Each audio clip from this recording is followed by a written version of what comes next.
Hey guys, do you know the differences between the grinding disc of a sand mill? Today, I will introduce you. This is metal discs. They're made of wear-resistant alloy steel, which is the most common type of disc, and can reach fineness of 5 micron or more.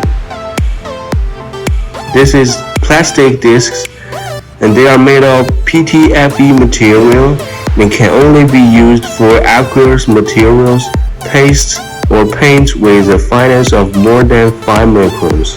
This is ceramic discs. No material contamination, can handle aqueous and other materials. The most adaptable and expensive disc type, and capable of fineness up to 5 microns. The grinding rotor of an industrial sand mill is about the same size with the grinding disc we introduced before. The grinding rotor is a roll and pin type grinding disc, which can handle materials of 50 to 200 nanometers at the limit. For example, the liquid crystal of the LCD screen and an alloy material of the battery. Although these are perishable parts, but FARFLY guarantees you this can be used for 8,000 hours. And if you have any needs, please feel free to contact us.